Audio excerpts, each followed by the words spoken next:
Okay, changing the heater blower motor on a Clio MK3. Oh, we've got chickens next door, so we might get a bit of commentary off them as well. The heater motor is this type.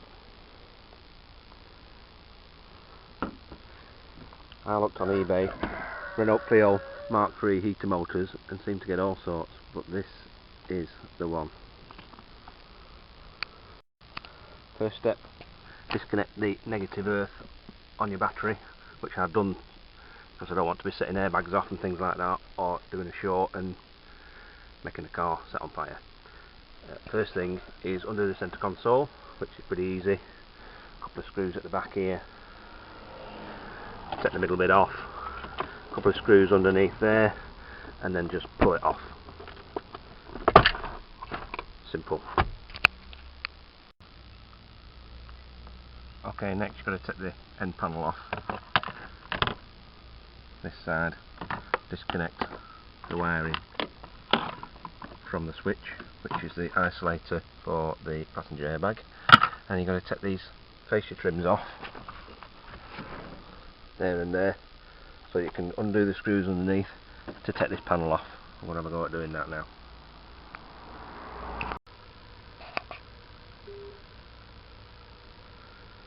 Okay, I've taken the bottom fascia off, the steering wheel off, which is fun, the top and bottom steering covers, and now it says I'm supposed to take out the steering column. Well, that's the steering motor and undo all this lot, but the heater is up here. I'm just going to wonder if I can get it out without removing the column. I'm going to have a go at that next.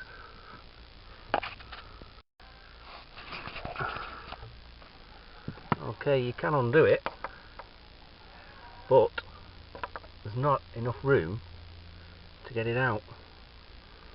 And I hold the torch and the camera and waggle it about at the same time there. There's not actually enough room to get it out.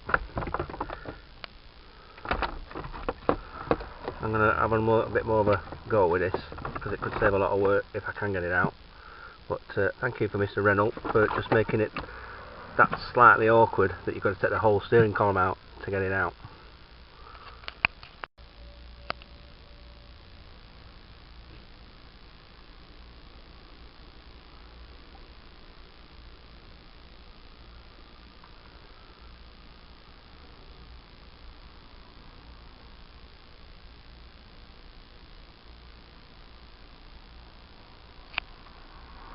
Now then,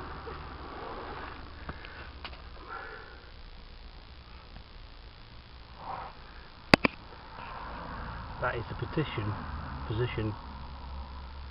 the fan needs to be in, round the strut, just before it either goes in or out.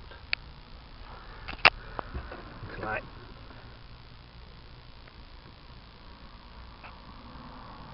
a lot of messing about to get that past that strut,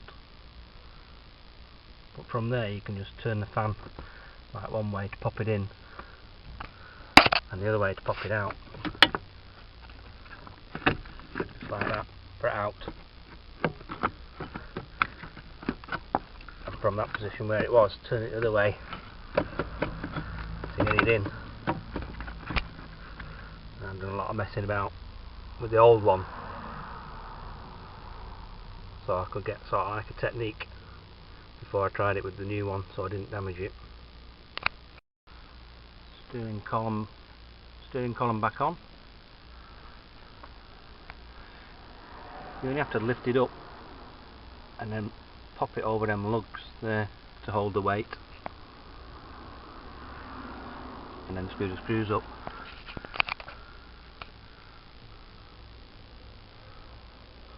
It's heavy, so be careful with it. I ended up pulling on the wires too much, and I've broken some wires off my ignition, which I'm going to have to sort out. the motor's back in. I managed to break some lugs off here because it said they just clipped off and they don't. I'll have to sort that out.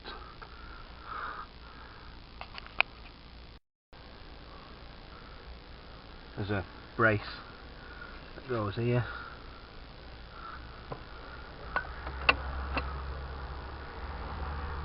I want to put him back on.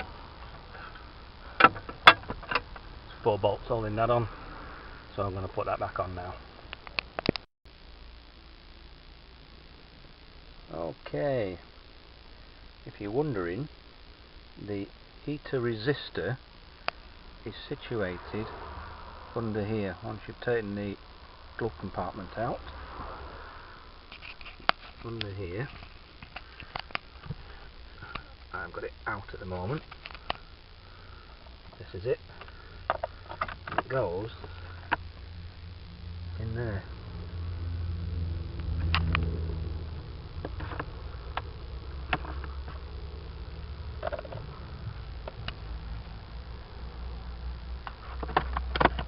It's held in by 2 self-tapping